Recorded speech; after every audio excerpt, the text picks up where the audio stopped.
And we are live. Good morning, crypto warriors, and welcome back to the Gentlemen of Crypto, episode 1141. Today is Tuesday, September 5th, 2023, and I'm King, here to bridge the gap between the community and crypto every day, Monday through Friday at 10ish. Today's top stories: Thailand's digital wallet scheme feels like CBDC light. Of course, they'll be doing that airdrop there. Tether's Arduino says is now one of the top buyers of U.S. Treasury bills, holds 72.5 billion. Crypto gambling site Stake sees $41 million withdrawn in confirmed hack. And last but not least, Metamask scammers take over government websites to target crypto investors. But first and foremost, of course, let's go ahead and take a quick look at these prices on the day, see what we've missed over the weekend, what's been going on in the world of Bitcoin and cryptocurrency. Let's go ahead and check it out. All right, coming in sideways. Oof, not looking good. I did see reports of people saying, hey, we're in the middle of a bull run right now, so you should be getting your crypto and stacking those sats. I'm not sure we're in the middle of a bull run, but we're definitely in the middle of something. Bitcoin's coming in at $25,705, down 0.68%. Ethereum is at $1,628, down 0.22%. You see there just changed. Ripple at number 5 at 50 cents, down 0.35%. Number 8, Cardano at 25 cents, down 0.19%. Solana at number 9 at $19.91, up 1.84%. And Tron at number 10, still at 7 cents, up 0.43%. Trending tokens is Shiba Inu down 1.44. Of course, that's Shibarium being released. A lot of people saying they're downloading that. Harry Potter Obama Inu, oh my goodness, it's getting crazy, down 2.32%. And Woo Network down 2.26%. Fear and Greed Index is still at 35. Bitcoin dominance at a 48.2%, and Ethereum is at 18.9%. So those are the prices on the day.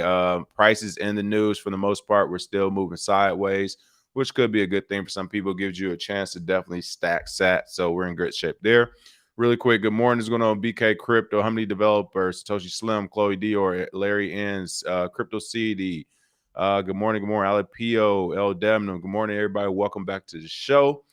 Let's get it rolling. Another week of a slow news cycle, but let's see if we have any type of updates. I think for the most part, it's going to be quiet until it gets closer to that next SEC ETF date. We'll probably see more stories start to pop up then. But here are some interesting ones that have come out over the last week. A couple we didn't cover, weren't that big, but now is a great time to jump on them. First one being Thailand's digital wallet scheme, feeling a lot like CBDC Lite, or also known as Thailand's new airdrop they'll be doing. They intend to fulfill the promise of distributing digital asset funds to all citizens aged 16 and above. That's right. Thailand's new leading party plans to proceed with the promised $300 national airdrop. However, the tokens will come with specific time and geographical limits, making the project very similar to central bank digital currencies, which, I mean, realistically, we all know this is why they're actually doing it. They're trying to figure out how the government can do their own CBDCs. But what's really interesting is some of the information that goes along with it. We'll talk about here. Funds must be spent in a 4-kilometer radius and within 6 months. So about 3.5-mile radius, essentially. And within 6 months, they must be actually spent. So you can't hold these forever. The Thailand government, led by the recently elected crypto-friendly Prime Minister Srettha Thavisin, I might have mispronounced that wrong, so excuse me if I did, is planning to move forward with his plans for a national digital asset airdrop. However, not in the manner many have initially expected. Namely, the few Thai party-led government is working on a digital wallet scheme under which each Thai resident aged 16 or older can receive 10,000 baht or $286 in digital money. Notably, the assets which are expected to serve as digital utility tokens will have to be spent within 6 months in stores for buying goods and services within 4 kilometers of a citizen's residential location. Furthermore, the tokens cannot be converted into cash or used for settling debts. As demonstrated, the new scheme outlines several limitations for the proposed airdrop, some of which were not known upon its first mention. During his candidacy period, Srettha promised that if elected, he would provide a $300 crypto airdrop to all citizens who are 16 and older. So first and foremost is, of course, when you're dealing with the government, you're not going to get it exactly how they kind of promised it to you. So they said that, hey, we'll be giving everyone crypto and you can use it how you want and keep it. And then all of a sudden there's these limits to it. I mean, I think you had to expect a limit coming from the government. At least I did. And then the second thing is, it's interesting to me that what was it? I just passed it actually. Hold on, go back. Let me go back. Um, it's interesting that they're doing this 6-month period. Now, a couple things with that. I'm not sure they're doing that just to make sure that people use it and they're not saving it forever or whatever. But what else falls into that same 6-month period from right now? The Bitcoin halvening. So it's something we do have to pay attention to. Is like, hey, well, the halvening is also coming up. So this is kind of like a big deal and a big thing to see happening here as well. So Bitcoin halvening, of course, comes up, and then secondly, in 6 months they run out of time to actually spend that. So it's going to be interesting to see what actually happens with it. Can't wait to see how it turns out on that. I'm realizing the chat's not showing right now. I'm not sure why not. Let me see. Turn this bad boy off and on. It's probably been in here messing with these settings. Got to talk to the squad. Everybody's been on each other's settings. We got to get on our own settings. There we go. What else is going on with this? The newly proposed geographical and time restrictions. The move resembles a CBDC airdrop. This is primarily because the tokens are government-controlled assets to stimulate the country's economy. Spending from the digital wallet, which is estimated to cost the taxpayer about 560 billion baht, will help stimulate the national economy with the expectation that it will put as much as $1.68 trillion baht back into circulation, says the source. So the digital funds are allegedly seen as utility tokens that will be used as a payment for the planned scheme. The reports also said the scheme will be based on a blockchain ecosystem, which will take several months to develop. Specifically, the scheme is not expected to be launched earlier than 6 months. So again, it probably won't actually even launch until the happening starts. And then they're looking to find a blockchain ecosystem to build this on. So again, they're saying a lot of broad things. We don't know exactly how this is going to work out. But they are planning to do it. So again, this is a base hit. This is a hand clap. The fact that they're even willing to do this. So I think that's a great thing to see. The only issue is going to be how it's going to actually work out, right? And I doubt it's going to work out as people want it to. But the fact that we're getting it, I think, is a good thing. So again, this is a base hit, small hand clap for Thailand. At least they're trying something different. And yes, they do have to kind of control it. This being the first one. They can't just airdrop whatever and let everybody have it for as long as possible, whatever. So I understand why they're controlling it. They need to have metrics around it. But regardless, strong base hit, pretty cool to see. And of course, Thailand, while they'll be doing it first, I think every other country would be looking at how they do it and trying to essentially copy and piggyback as well. So again, cool thing to see right now. All right, what else is going on in the news? Tether is in the news. Tether said, hey, move over hexagons. We are the only ones with the T-bills. That's right. I'm laughing at some of these comments. Somebody said Thailand is going to rug pull their citizens. Maybe. Let's see. The amount of exposure places Tether in the top 22 biggest holders of U.S. Treasury bills, ranking above countries like Spain, Mexico, Australia, and the United Emirates. That's right. Stablecoin issuer Tether has become one of the top buyers of the United Treasury bills in the world, according to a post by Tether CTO Paolo Ardoino. I'm saying that wrong. In a social media post, Ardoino highlighted that Tether currently has exposure of $72.5 billion in UST bills. The amount places a stablecoin issuer in the top 22 of UST bill holders, ranking above many countries like Spain, Mexico, Australia, and the United Arab Emirates, he said. And really quick, this explains why Tether has been allowed to continue as dominance in the United States. Like literally, this explains it all. They have been in bed with Uncle Sam. They've been paying to play. This explains it all. For years, everyone has been wondering, how does Tether have all this controversy? They're skating this. They're doing this here, doing this there in this region. The United States isn't saying anything about them. How is this possible? We finally have our answer. When you're getting $750 billion to the United States government and backing our T-bills, hey, we got you. You're a friend of ours. You're a friend of ours. If we ever saw one ourselves. So this explains it to me. This explains not only Tether's standing, the reputation, and why they're left alone for the most part. I mean, hey, they are investing in the United States government. This is a great move for Tether. It's smart not only to do this to get the backing of the U.S., but to also, have pairings for their actual cryptocurrency, which I'm assuming they're going to use their T-bills to back. So you can see the tweet here from Paolo, where he's talking about this exposure in T-bills being the top 22 buyer globally. And of course, USDT being the most used stablecoin in the world with a huge focus on emerging markets.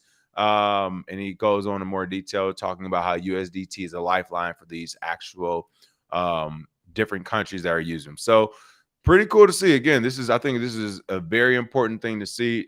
Tether backing, of course, with the US T-bills, Treasury bills, that is, and everything that's going on in our economy and market. Who knows if our economy and market slid a little bit, what would happen to Tether and those T-bills? But again, this is something that certain. Tether's ownership of billions of dollars worth of US T-bills was also reported by the company earlier this year. On July 31st, the company released a reserves attestation for USDT, where it holds up to $3.3 billion in excess for reserves in the stablecoin. And again, a lot of those have been purchased with T coins, or excuse me, the T bills from the United States. So very interesting to see. I don't know. Let me know your thoughts in the comments, how this plays on geopolitics, as well as strengthening Tether as a project. I think this only strengthens it to have United States T-bills. Are definitely banking on the U.S. for the most part, but the rest of the world has done it the last 50 years also. So again, this explains a whole hell of a lot when it comes to Tether and the way they operate and why no one can stop them. But I see them being untouchable and unstoppable here for the next 5 or 10 years as well, as long as they're buying up United States Treasury bills. So shout out to Tether. That was a very smart move, whoever decided to do that on the back end. So yeah, very smart move. Goodness said Max has been shilling the hell out of Tether while slamming Ethereum and DAI. Make it make sense.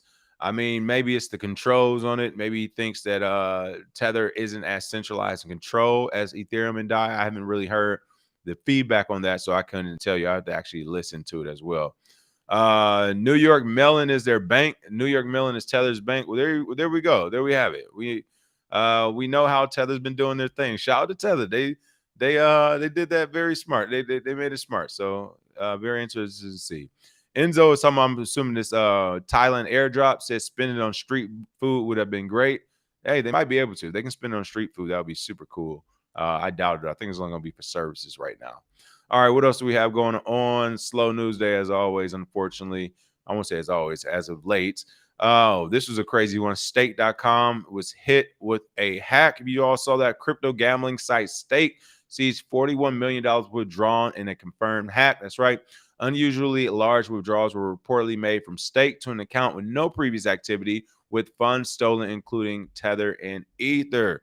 Crypto gambling site Stake experienced a $41 million in withdrawals on September 4th, and what blockchain security analysts have called suspicious outflows. The withdrawing account has been labeled Stake.com hacker by Etherscan, implying that the drained funds may be the result of a stolen private key. It looks like they made away with $15.7 million in Ethereum, $7.8 million in Polygon, $17.8 million from BSC, with the total funds at $41.35 million stolen. Now, Stake did turn off their withdrawals, but 5 hours later, they have since 5 hours later from that this event has happened, they have turned back on withdrawals. So if you're on Stake, everything should be good. They did say, hey, this is just a small portion of our actual crypto. And the hacker was able to access it. Why? Because they kept it on none other than a hot wallet. You know, you're not supposed to be doing that. So we'll be talking about that here in a second. But you can see the actual tokens taken from Ethereum chain, 6,001 Ethereum, USDT, USDC, DAI, Matic, USDT, USDC, DAI from the Matic chain. And from BSC, you got BSC, USD, USDC, BNB, Ethereum, BSUD, Sheep, Link, and Matic. So some of the popular ones actually were involved in this, and they all were taken. So again, the blockchain data shows these very large withdrawals from Stake.com contracts into the alleged attacker's account. First transaction on Ethereum occurred around 12:48 p.m., transferring approximately $3.9 million with the stablecoin Tether from Stake to the attacker's account. The next two transactions removed 6,001 Ether, worth approximately $9.8 million. Then they continued to remove a few minutes later USDC coin, DAI, and so on and so forth, until again they got to that 41 point something change $1 million mark. Again, Stake is a crypto gambling protocol that offers dice games, blackjack, lingo, and other casino games, as well as sports betting for basketball, tennis, volleyball, and others. we've all seen. I think this is the one Drake has popularized and used a few times again. So we've seen stake be in the news a few times. But again, to go back to how all this actually happened, I was trying to see if it was actually in this story. I don't think it's in this story, but when I read up more up on it, again, Stake keeps hot wallets for some of their crypto.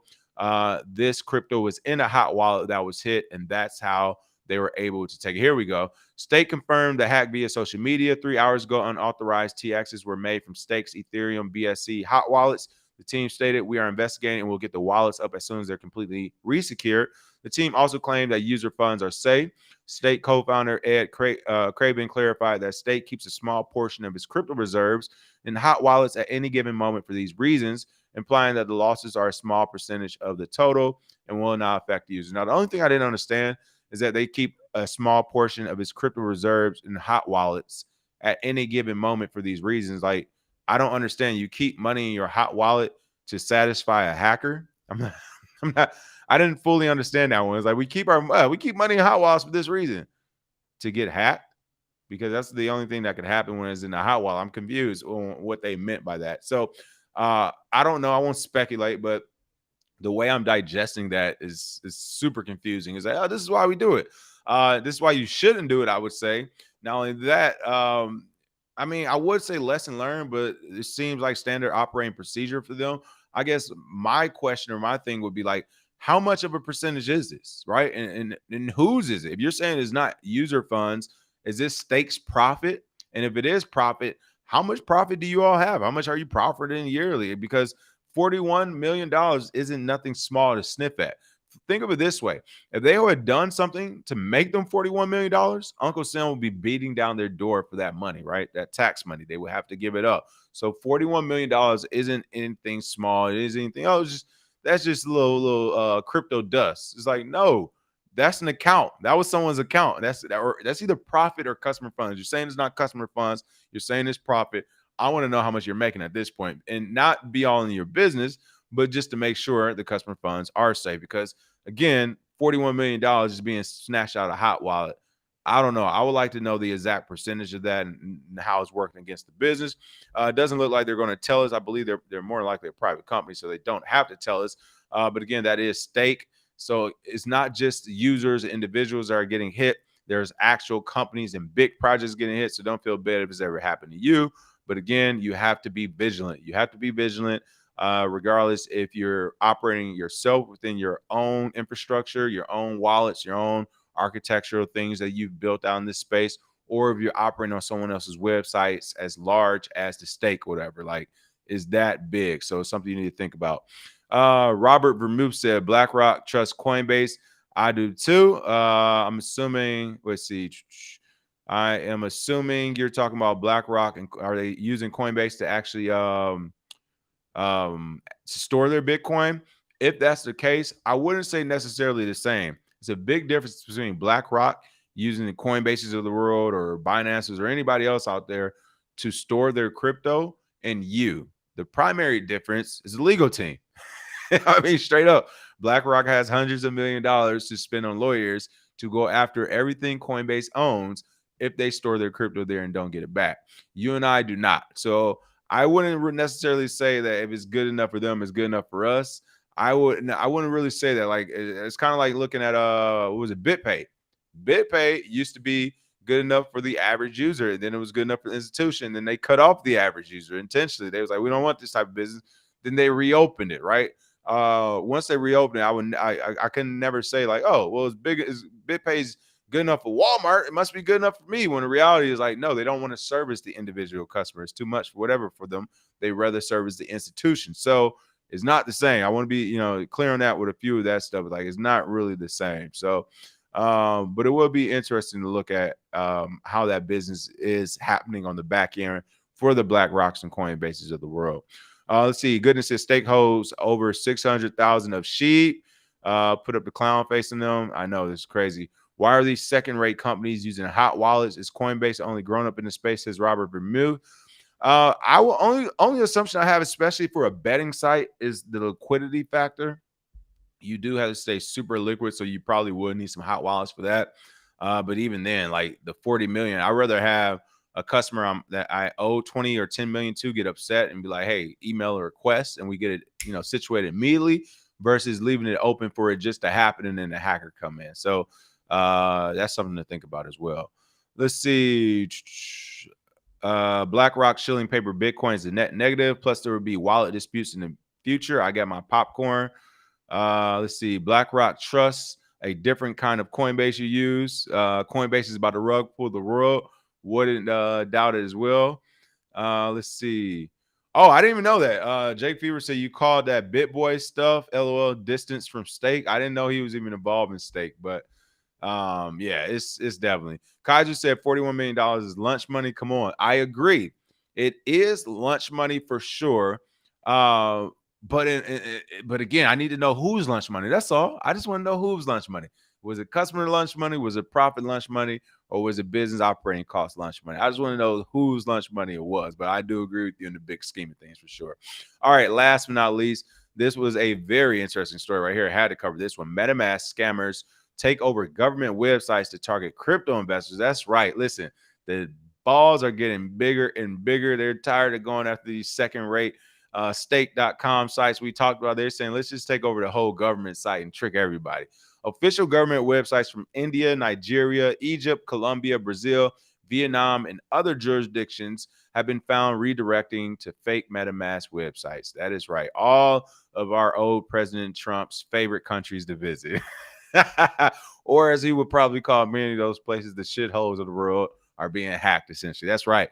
Crypto scams targeting MetaMask users are using government-owned website URLs to con victims and to access their crypto wallets holdings. Yes, we already know what's been going on with MetaMask, but it looks like now official government websites from those places named and other jurisdictions have been found redirecting to fake MetaMask websites as shown below. So you can see here the Nigerian Postal Service are trying to redirect. What is this one? I'm not sure what this is. I don't know what this writing is. Did they hit the UAE too? It looks almost like it's Arabic or something. Let's see. Mbala, wherever Mbala is. I have no clue what these is, but I'm assuming these are the ones they just said. Ministerio de Justicia. So yeah, all the government websites that, or I would say government ancillary, right? Because you're talking about the postal office. It is a government website, but it's not like being on like the mayor's site or something, right? Like, but it still sucks just as equally. Cointelegraph alerted MetaMask about the ongoing scams and receiving immediate acknowledgement. According to the MetaMask security team, Web3's incredible growth potential make the ecosystem attractive for scammers and thieves. Once a user clicks on any of the row links placed within the government website URLs, they are redirected to a fake URL instead of the original URL, metamask.io. Once access MetaMask or Microsoft's built-in security, Microsoft Defender warns users about a possible phishing attack. So it does warn you when you access these websites, but some people still go to the website after the warning, and that's where you can get in trouble because they will be greeted by a website resembling the original MetaMask website, the official one, and they will eventually ask users to link their MetaMask wallets to access various services on the platform. And that, of course, is when you're in trouble because you have then given them your private keys, your password, and all those things needed to log into MetaMask and to withdraw the money. So again, here's one of those fake sites. It looks just like the official site. We've seen and talked about this before. Clone sites essentially with maybe one letter or a different type of letters for the website name to try to trick people. So of course, this is just to be vigilant. While it's happening in those countries, there's nothing stopping a hacker or something doing this to United States Postal Service website or UK one or anything like that. One of these first-rate, first-world countries is going to happen to us as well. So just make sure you're being careful with this. If you're on an official government website, we know for the most part, no governments are even pushing anything crypto related. If they are, they're just strongly doing CBDCs. So if you see anything MetaMask or any other crypto company related on a government site, to me, that should already be a red flag because most governments just aren't supportive of it. So again, anything on a government website, crypto related, antennas should go up. You should be leery. You should do some due diligence before you just log in. I mean, right now, when it comes to government websites and MetaMask logging on like that, doesn't even compute to me. It doesn't make sense to me. I'm not sure why you have a MetaMask wallet on a government website to begin with. Makes zero sense. They're not crypto friendly. They made that super clear. So again, that should be the biggest red flag, is that it is a government website trying to get your crypto wallet. That makes absolutely no sense. All right. Other than that, that's the news for the day. Make sure you smash that like and share. And I will see you all tomorrow with some more news, possibly Thursday, because again, it's not my fault this news cycle is so slow. But if it's some interesting stories, I'll definitely be on. If not, we'll parlay it one more